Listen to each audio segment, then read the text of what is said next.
And happy NCAA Bracket Monday to the world. Big day. Bracket selections last night. It's time to go through the brackets. Good morning. Happy Monday. Welcome to Pugsley's Pit. I'm Sean Pugsley Martin, asking you the question, as we do every week, where else would you rather be than right here, right now? Good morning, everybody. Hope your coffee cup is nice and warm. By way of introduction, I'm a freelance sports writer for the Albany Times-Union, big-time sports enthusiast. I'm a homer. No apologies for my sports teams. Can also be found as a co-host of M&M across the board on a weekly basis with my good friends Eric and Ashley. You can follow the show on Twitter at Pugsley's Pit and taking the podcast on YouTube, Apple, Spotify. Not wasting any time this morning, right to the NCAA brackets. This morning, we're going to be looking for some sleepers. Who's going to shock the world? There's always that big upset. Who's your 5-12 pick? Which teams are going to be playing in April for the Final Four and heading into the championship game? And I'm very excited to talk about college basketball enthusiasts. Welcome, Aidan Joly. Hi, Sean. How's it going? It's going awesome, buddy. Thanks for having me on. Sure thing. Canisius College. Yes, sir. Senior. Yes. I can't believe you're already a senior. I met Aidan when he was high school. I'll tell you what, if they had that high school sports website when I was in high school, I'd have been all over that. But quite frankly, yeah, that was a good time for a couple of years, I'll tell you. Oh, yeah, that's right. I got to know you at games. I'm like, who's this? Who's this guy? He's about 16, 17 years old, doing an awesome job. Good for you. I wish I had that way back in the day for me, but the internet wasn't invented yet. So, but that's the way it goes. So, hey, tell us a little bit about yourself before we get into our bracketology here. Yeah, so like you said, I'm a senior at Canisius College. I'm the editor-in-chief of The Griffin, which is a Canisius student newspaper. I do some freelance work for the Buffalo News as well as the Daily Gazette up in Schenectady by you. I've been covering the men's basketball team at Canisius for 4 years now. Just got back from the MAC tournament in Atlantic City a few days ago. Fun time down there. So ready for NCAAs. We got first round games out here in Buffalo on Thursday, first and second round games out here in Buffalo Thursday, Saturday. So I'll be at those. So, just exciting time in the sports world. Are you working or are you watching? A little bit of both. Awesome. Yeah. No, that's great. I'll tell you what, I always say it's a great thing to get paid for doing something that you love. Of course. Absolutely. All right. Well, listen, let's get right to the brackets. I'm going to share my screen here.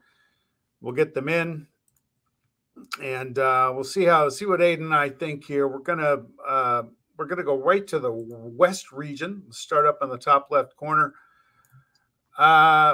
Aidan, what do you see here? You see any big upsets going on? I got to go with my glasses. I'm showing my age. But you got any big upsets here?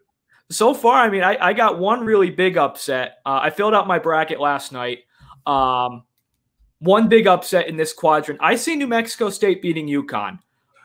Really? In that first round game. I do. I think, New Mexico State is one of those teams that it seems like they're in the tournament every year and they can never really pull it off. I think this is the best group that this program has had in a really long time. They had a little bit of a down year this year. Remember, they're usually one of those no-loss, one-loss teams out of the Western Athletic Conference. They went 14-4 in league play. But the thing is, that was a much stronger conference this year. You have Seattle, you have Stephen F. Austin, you have Grand Canyon, you have Sam Houston State, you have Abilene Christian, who they beat in the final of that league on Saturday. And, their best player is a guard. Teddy Allen is his name. 19 points a game, 7 rebounds, 3 assists. And this is a UConn team that's, had its struggles from time to time this year. I do see them. I see New Mexico State pulling this off. That's a heck of a pick. A friend of our program, Gabby Hurlbut's a big UConn fan. She's going to be very upset when she hears that. Yeah. For me, the one I like the most, I actually like the winner of the play-in game, Rutgers and Notre Dame. Alabama's had some great wins this year, and then they've had some strange losses. And I like the Irish team. I think they're going to win over Rutgers. But any thoughts on that? Or am I I mean, delusional? I think you summed up perfectly with Alabama. I keep saying this entire year, Alabama plays to their competition. They either play up to their competition or they play down to their competition. And you really don't know what Alabama team you're going to get. They went 9-9 in the SEC. This is a team that beat Gonzaga, beat Houston, beat Tennessee, beat Baylor, but then they also lost to Iona, they lost to Memphis, they lost to Davidson, they lost to Missouri, they lost to Vanderbilt in the conference tournament a few days ago. This is something that it's just going to depend on what version of this Alabama Crimson Tide team that we see. Yeah, that's what it's going to depend on. And we do see every year that one of these teams that's playing in Dayton wins a first round game. I mean, that's been a thing for years now. Yeah. I think it's one of those things we'll see. I could see it happening, but then again, I could see Alabama kind of just running away with it. Yeah, I kind of wish, I don't want to get too off track, but a couple things. One, you're the MAC guy with Canisius. Do you think it would have been better for the league for exposure had Iona won the tournament again with Rick Pitino? Definitely. Absolutely. Oh, yeah. I mean, that's the premier program in this league right now. Yeah. Rick Pitino is the premier coach in that program, or in this league, sorry. I think it would have been better, but and they definitely had an at-large case. They had, until February or so, they had an at-large case, and they had a couple strange losses. We talk about in the MAC this Western New York road trip where all these New York City schools go down and they play Canisius and Niagara 2 games in 3 days. Even those best teams sometimes lose in those games. We saw Iona lose to Niagara, and then they lost to Siena up by you. And then they have a loss to Manhattan, and they lose early in the conference tournament, losing in the quarterfinals. That was a game that I saw in person, Iona losing that game. But yeah, to go back to your point, I think it probably would have been better exposure for the league for Iona to win it. But I think St. Peter's is a very worthy team to come out of this league. St. Peter's has been good all year. I think they're a good representative of the league, though, despite all that. All right, before we get to our Sweet 16, I told you before, I'm not big on rules, but we got one big rule here. You pick Duke, you're banned. I'm not picking Duke. Okay, good. I got to explain that to my wife. She's a Duke fan. You get banned here quicker than Kramer and Seinfeld did on Joe's fruit stand in New York City. So, okay, so Sweet 16 for the Western region. What do you got? I do have Duke, but that's it. I only have Duke in the Sweet 16. I have them losing to Texas Tech. Yep. I think Texas Tech is one of the best defensive teams in the country. Mark Adams has done an incredible job with that Red Raiders team this year in year 1. So I have Texas Tech beating Duke in the Elite 8, or in the Sweet 16, sorry. And then I have Gonzaga beating Arkansas in that other Sweet 16 game. I do have Gonzaga in the national championship game. I think they're that good. And Arkansas, I like Arkansas, but I think they're just going to run into a buzzsaw Gonzaga team. Yeah, I have the Zags over UConn in the Sweet 16. Texas Tech getting to the Elite 8 over Michigan State. I think Tom Izzo ends Coach K's career. I could potentially see that in the second round. They seem to always be a tournament team. I know they're a little up and down this year, but I like them. I like Texas Tech to make the Final 8. But Gonzaga goes to the Final 4 out of the West for me. Is this their year? Is it not? You keep kind of waiting. But right. I was going to say, I feel like you can't take Gonzaga with too much faith until they've won that national championship. You're right. They got to cross that barrier. It's an elite program with an elite head coach, and what Mark Few has done out in Spokane is nothing short of incredible with that program, but they haven't been able to finish that job yet.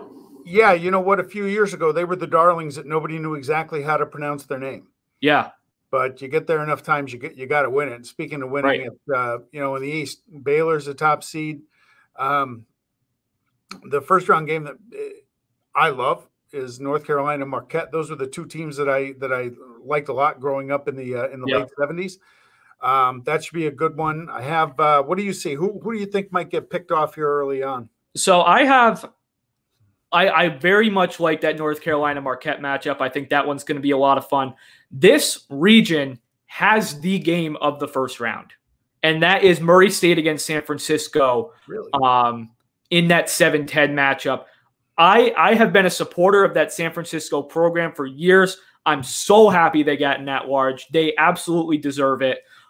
They had a great season. And then Murray State, I mean, they don't have Ja Morant anymore, but that's still been an elite program this year. They did not lose a league game this year. It's kind of a shame that these two mid-major, really good teams have to face each other in the first round because unfortunately one of these teams is going to have to lose this game. But I have Murray State winning that game.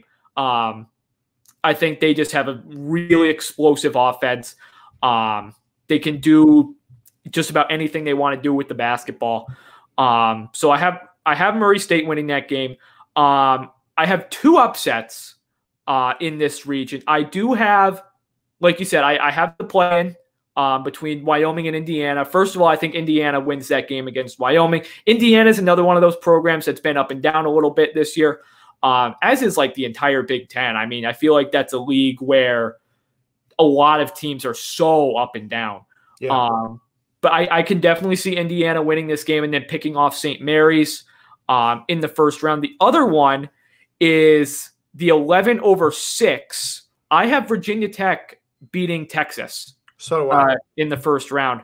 I'm not too much of a believer in Texas. They were, in my opinion, probably one of the more disappointing teams in the country this year. Because they were expected to be this top 5, top 10 team, and they finished the year 22nd in the country. They only went 10-8 in Big 12. Granted, this is a really good Big 12 league. But I think it's more about Virginia Tech. Virginia Tech is a team, they've only lost one game in the past almost a month now. Completely unexpected winning the ACC. They picked off 4 games in a row, including double-digit wins over North Carolina and Duke on back-to-back nights in the semifinals and finals. I think Mike Young is one of the most underrated coaches in the country. He prepares that team so well for every single game. I think he'll have them more than prepared for Texas. And I think, they win this game. I think Keve Aluma is a great player. Justin Mutz is fantastic. Hunter Couture is great. Storm Murphy is one of the better glue guys in the country, I think. So I think Virginia Tech has a real shot to pull this off. As the 11-6. And almost, I feel like Virginia Tech should almost be favored in this game as the 11 seed. They upset me Friday night when they took the Tar Heels down, but then I got on the bandwagon on Saturday when they knocked off Duke, so that was kind of good. I agree with you on the Vatech. I think that's the big upset here. Sweet 16 and Final 8, what do you got? So I have, in the Sweet 16, I have Baylor beating UCLA. I really like UCLA. I have to admit, I didn't believe in UCLA at the beginning of the year. They came into the year, I think it's the number 2 team in the country in that AP poll. But I didn't think they were just like, they're number 2 just because they made the Final Four last year and they have a lot of guys back. That has not been the case. This is a very good UCLA team. And I do have them advancing to the Sweet 16, but again, just running into Baylor. The defending national champions. Baylor has had some injury issues, but they've adapted, they've evolved throughout the year, and they've only lost 6 games the entire year. And I think they don't have that star player, but I think they just have so many guys that it's just going to overwhelm you. And then in the other Sweet 16 game, I have Kentucky beating Purdue. I think Kentucky has been one of the most impressive teams in the country all year for me. I feel like every single time I watch them, they impress me. I think John Calipari's roster construction has changed this year, and I think it's changed for the better. And the reason for this is Kentucky struggled last year. We all know that. They did not make the NCAA tournament with just a bunch of young guys. And I think Calipari's roster construction definitely changed. He brought in Oscar Shibwe, who has been the best rebounder in the country all year, on top of averaging 17 points a game. He's been phenomenal all year long. I think he's a great player. They got Kellen Grady, the grad transfer from Davidson, who put up a good year. But then they had that mix of the young guy, because they have that freshman in Ty Washington, who's really good. They have Keon Brooks, who's a junior, had a great year last year, has stepped up to the plate even more this year. Really love this Kentucky team. Shout out to Jacob Toppin as well, a junior for the Wildcats. I do have Purdue in the Sweet 16, but albeit losing to Kentucky. Like Jaden Ivey, I think Purdue is just a little inconsistent. I think they do get through those first two games, but it's going to be the end of the road for Purdue in the Sweet 16. And then I have Kentucky beating Baylor in the Elite Eight, so I have Kentucky going to the Final Four.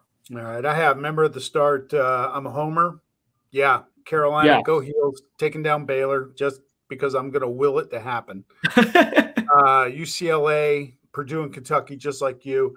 I think Kentucky takes down UCLA and what could be a great regional final. Kentucky UCLA will be a great game. Yeah, between two of the blue bloods of college basketball. Let's go up to the South region. This to me, is it Arizona's to lose? I think it is. I think I like Arizona.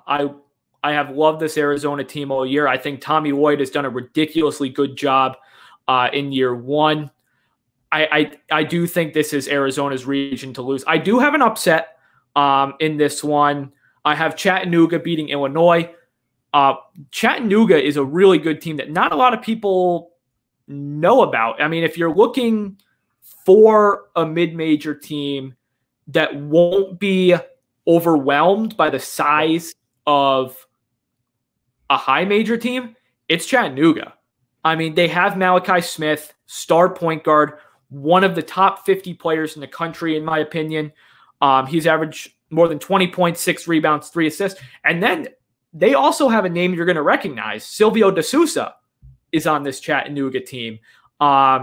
He has completely revitalized his career. He had some on-the-court and off-the-court issues at Kansas that we all know about. But he has kind of reinvented himself at Chattanooga. He's a defensive monster. And then you have David John Batiste, who's a very good guard. He was the hero that put Chattanooga in the tournament with that buzzer beater over Furman. This isn't a flashy team, but I think this is a team that can get it done in the first round. I really like Colorado State as the 6th seed. Granted, I do have them losing in the second round. This Colorado State team has been a lot of fun. The Mountain West had been super, super competitive this year. Really fun league to watch. I'm glad the committee gave them the respect they deserve, but Colorado State is at 6th seed. I have Loyola Chicago winning as a 10. So do I. Yeah, I think that's a relatively easy call. Drew Valentine is there now. He's done a great job taking over for Porter Moser. This is just a really talented Loyola Chicago team. Again, just running into one of those up and down teams out of the Big Ten, Ohio State. I don't have it, but I could see UAB beating Houston. Houston had some injury issues this year, but they've kind of figured it out and they've been successful since then. But I do see Houston still winning that first round game. But I wouldn't be shocked if UAB won. Yeah, I have Loyola. I think it was Jay Billis last night as Chattanooga going to the Sweet 16. Don't hold me to Jay Billis. But I could even see that too. Honestly, yeah. I could see Chattanooga winning 2 games. Yeah, I think the team I think you got to really watch out for is the 3 seed Tennessee. Yes, vastly underseeded Tennessee team in my opinion. And Michigan, I'm not sure why Michigan's in this thing. They even escaped the play-in game. I was shocked by that. I didn't think that I wouldn't have been shocked if Michigan didn't get in at all. Exactly. Because you had everything going on with them. It's crazy to me that they avoided a play-in game. That they even, one, got in, and two, avoided that play-in game. Hey, one team we didn't talk about here in this region, Villanova. Yes. What do you think on Villanova? You know, this is the classic Villanova team. You have Colin Gillespie. I like Villanova. And they have Justin Moore. They have Jermaine Samuels. Eric Dixon is a great glue guy. But one thing I kind of worry about Villanova is the depth. They only really play 6 guys. I think just the grind of an NCAA tournament playing. I think they get to the Sweet 16. I have Villanova in the Sweet 16. But I think they have trouble against Tennessee. I have Tennessee going to the Elite Eight. I think they were the most underseeded team in this entire bracket. I do like Villanova, though, but I see them in the second weekend. I don't see them going further than that. I have my Sweet 16 is Arizona over Houston and Tennessee over Loyola. You have Loyola beating Villanova. Loyola beating Villanova, just a hunch. And Arizona getting to the Final Four over Tennessee, but that's going to be a very tough game. I could see Tennessee. Yeah. I think in one of the brackets that I was looking at, I almost had Tennessee going to the Final Four. I just have a feeling about them. Who's your Final Four pick here? I have 3 of your 4 Sweet 16 teams. I have Arizona, Houston, Tennessee, and then I have Villanova in the Sweet 16. I have Arizona and Tennessee in the Elite Eight, and then I have Arizona going to the Final Four. I think they're that good. Okay, yeah. We'll get to that. So far, I think we're talking the same language. Not a lot of controversy here. Not much, honestly. Here's where the controversy comes. I think the Midwest. This is where the brackets could be in tatters very early. Yes, I think so as well. I only have one true first round upset, and that is I have South Dakota State beating Providence. I think South Dakota State is really good team. They're 30-4. By the time their game on Thursday comes around, they will not have lost for more than 3 months. Wow. They've been in the spotlight before. They've lost close games to, I think it's Baylor, Maryland, and Ohio State in first round games. This is one of those other programs that's in the NCAA tournament a lot. But I think this year's team has the best chance. They're in the top 15 in offensive efficiency in KenPom. They are number 1 in the country in 3-point field goal percentage, 44%, and effective field goal percentage.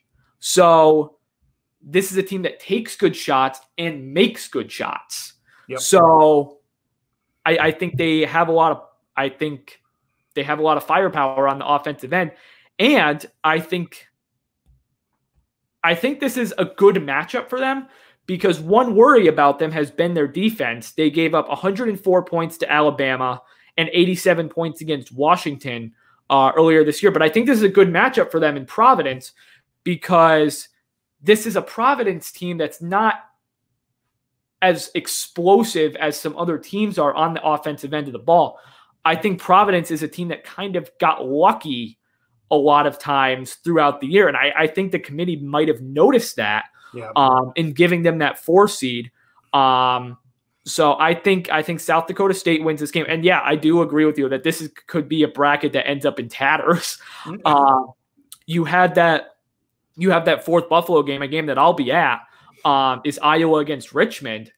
Richmond, total bid stealer, the kind of the lone bid stealer of this tournament, winning the Atlantic 10 kind of out of nowhere. They'll play Iowa. I could see I have Iowa winning this game. I think Iowa is a very complete team. I think they're good.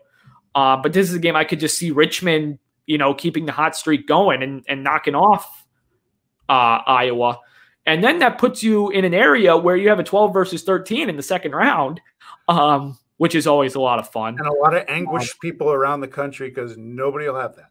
Nobody will have that. No, I don't even have that. I have Iowa winning, and I have Iowa going to the Sweet 16. Yeah. yeah, this could be one of those brackets of chaos. And another one I don't have that I could see happening though is would be a huge upset with Colgate beating Wisconsin in that 4-13. That was the next one I was going to ask you about. Wisconsin did not finish strong. 3-14 game. I'm sorry. Yeah, Wisconsin didn't finish strong, and I kind of look at them as Ohio State. Anybody that loses late in the season to Nebraska, that's a problem. Right. Oh yeah, it is a problem. Okay. Absolutely. Wisconsin was one of those teams that just did enough early in the year to earn a high seed like they just did. But I mean, Johnny Davis is one of the best players in the country. Brad Davison is good. Tyler Wall is good. But Colgate is one of those teams, they play a very up-tempo, fast-paced game, probably one of the fastest teams in the country. They gave Arkansas a real problem last year, if you remember that. You know, I could see Colgate winning this game. It would probably be one of the bigger upsets of the tournament. Personally, I don't see it happening, but I think it would be good. Creighton San Diego State, I think, is one of the better overall first-round games. I think that's going to be, I mean, we say it all the time with these 8-9 games, but I think this one might be even more so. Total toss-up. Yeah. I do have Creighton winning it. I think USC Miami will be a really good game in that 7. I like Miami there. I like USC. Okay. So Miami's good, but so is USC. I mean, it's one of those matchups where it could go either way. Isaiah Mobley is really good for USC, but then you have Cameron McGusty, who's one of my favorite players in the country to watch. I remember because Canisius played Miami earlier this year as a bye game back in November and only lost by 10. But Cameron McGusty was absolutely fantastic in that game. And I remember watching that game all the way back in November, be like, wow, this guy's pretty good. Yeah. So I think Miami, they had a couple losses towards the end of the year. They lost to Virginia and Virginia Tech, and then they lost to Duke. What was that, in the semifinals? You know, I think it's just one of those teams. If they're on, they can win. And I think it's just one of those things where it's going to come down to the final plays of the game in that first round one and who can make those plays in the clutch. Okay, give me your Sweet 16. The one team we haven't talked about yet is Auburn. And they've had a great year. How are they running into this tournament? I have Auburn in the Final Four. Okay. I think I have Auburn coming out of this region. I think this is a really good team. They had a couple losses towards the end of the year, but I think Bruce Pearl will be kind of one of those that has them ready. They lost early in the conference tournament, but I can kind of see them kind of having a chip on their shoulder now going into the NCAA tournament. And I think they can, carry that through. I think Jabari Smith is one of the most exciting freshmen in the league this year. I think he'll become a household name during this tournament if he isn't already. So yeah, I have Auburn going to the Final Four. They won't have the easiest path in the world there. Because I have USC being USC, Wisconsin, and then Kansas. I have Kansas as my other Elite Eight team out of this region. And then the last two, I have Wisconsin and Iowa. I think Iowa gets to the Sweet 16, as does Wisconsin. I think both of those teams just kind of find a way to get there. Yeah, my Sweet 16, Kansas, Iowa, Wisconsin, and Miami. Elite Eight, this is where it's going to get crazy. I have Iowa over Miami. Wow, okay. So you have this one as a region of chaos. Yes. And my only concern with Iowa is sometimes you see a team catch fire in their conference tournament, and in Iowa's case, they did that, and then they practice for a couple of days and they come down a little bit, and sometimes they don't always get it back. Right. So I'm hoping the Hawkeyes change that a little bit this year. Yeah, that is one potential concern. Absolutely.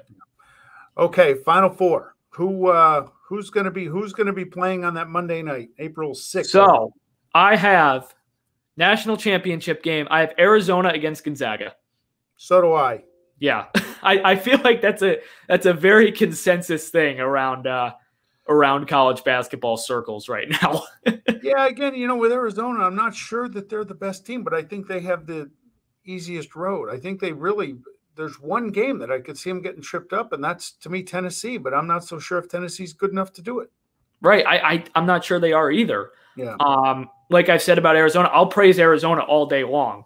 And I personally have Arizona winning the national championship. So do I. I think Arizona will be your 2022 national champions. Hey, great minds. Great minds. Yeah, right. That would be and that would be the first time since 1998 where we had a first-year head coach winning the national championship.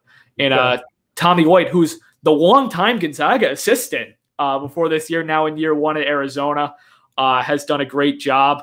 But yeah, I have Arizona beating Gonzaga in the national championship game. I think Gonzaga comes up short again. Arizona gets their first title since, I think, 1995. Wow, it's been that long. I believe so. Mike Bibby. Let me pull that up for you. I can't remember. 1997 was the last 97. time. 97. That was a tough team. That was a real tough team. Mike Bibby led that group. So, yeah. Hey, I was not alive during that for that thanks. national championship. Thanks a lot. I appreciate that. Look, hey, great knowledge. That's why I wanted you on the show today. Can you throw your Twitter handle out there to anybody that wants to follow you for this tournament? And then my Twitter is at by Aidan Joly. That's BY, then AIDANJOLY. All right, Aidan. Thanks for your time, man. I really appreciated having you on. Yeah, thank you for having me. All right, let's stay in touch. We'll talk soon. Go back to get some of that homework done, right? I have a class in an hour and a half, so. Oh, okay. No worries. All right, buddy. Take care. Thank you. You too. All right. Mr. Aidan Joly. I'll tell you, that guy, he knows his stuff. He certainly brought it all, and I really enjoyed having him on there. Hey, before we depart, a couple other observations here. We're going to go to the NFL. Tom Brady unretired yesterday. I saw a lot of stuff on social media, people going crazy over it. That's garbage. He was never going to retire. I honestly believe he was trying to force his way out of Tampa, whether it was San Francisco or wherever. I think he was just trying to play games. My problem with Tom Brady, maybe we'll watch his show, I don't care for him. I think he's a bit of a phony. I think Tom Brady didn't want to honor his contract and just didn't have the courage to come out and say and demand a trade. And Tampa, good for them, called him out on it and said, no, you're a Buck. If you're going to play football, you're going to play here. If something happens down the road where he gets traded or whatever, we'll see. But I think Brady, I think he tried to play some games with the Bucks, and they weren't having it. So good for Tampa Bay, or maybe his trainer Alex Guerrero came up with a new keep him young concoction to get him on the field. Nobody wants to talk about that, but I will. MLB, we got our labor deal. Thank you. Thursday it took way too long. I'm glad it happened. I love my baseball. And now I can go back to the things that bother me about baseball, the real stuff. Being an A's fan, you get used to your players, your favorite players, getting good enough to get paid, and then they ship them out. It sucks, but that's the way it goes being an A's fan. Yankee Twitter is a absolute must-see right now. They're expecting Freddie Freeman, Matt Olson, Carlos Correa, Trevor Story, whoever. The Yankee fans expect everyone to come in, and you wake up overnight, and it's Isaiah Kiner, I can't even say his name, and Josh Donaldson for Gary Sanchez and Gio Urshela. I don't think that's the kind of the deal the Yankee fans were looking for, but we'll see. You still got a few weeks to opening day. Also, I want to give a little mention to Evan Longoria, longtime third baseman. He's had a great career. Wednesday night, he poked the bear a little bit. The labor talks broke down. I thought the owners had come a long way in what they were trying to negotiate. I thought the players were being a little selfish. And Longoria posted a tweet, basically said, hey, owners, when we're ready to play ball, or when are we going to play? It was really sarcastic. And quite frankly, my response to him, I shouldn't repeat on the air because I think my mother might watch this show, or my kids. It was basically, shut up, you greedy. You can fill in the last word. Yeah, temporary suspension on Twitter, but I got through it. I survived. Thank you for those that reached out to me in that time of trouble for those few hours. Hey, ECAC hockey. before we depart last week. Hit 3 out of the 4 on the predictions. Quinnipiac and Clarkson, both winners, had them in sweeps. Picked Colgate over Cornell. It took 3 games, but the Raiders got it done. The only one I missed, I took RPI over Harvard in 3. Harvard won that game 3 yesterday to move on to Lake Placid, where they will play Clarkson in the semifinal game. That should be a great one. I think Harvard, now that they got their Olympians back and Sean Farrell's healthy, Mitchell Gibson's a fantastic goalie. I think Harvard's going to beat Clarkson, who was one of the hotter teams in the country coming in. Quinnipiac is going to take down Colgate in the semis. That's going to be a tough game. Colgate's a really good team. In the final, I just have a hunch that Harvard is going to make the NCAA tournament and screw up somebody else's season, because right now Harvard would not be in. They need to win it, and I just have a feeling they have enough firepower, and boy, are they good in the offensive end. Quinnipiac's got a fantastic defense, a goaltender in Peretz that seems to pitch a shutout every other game he plays. But watch out for the Crimson. I think they're gonna pull the upset. Other than that, thank you for joining us here on Pugsley's Pit again this week. Again, shameless plug. My book, Dear Liam and Noah, Letters from Daddy, wrote it to my boys about a year and a half ago. Just insights on my life and sharing it down with my twin boys who are 5.5 years old. Everyone, hey, it's March Madness time. Get the extra computer monitor out. If you're at work, find a way to watch it online. Make sure your boss doesn't see you. Don't get in trouble. I perfected that. I actually ran a staff meeting one time while watching basketball. So where there's a will, there's a way. Get it done. And then we'll see who's cutting down the nets in a few weeks. So on that note, everyone, have a wonderful week. Take care, and let's enjoy the tournament.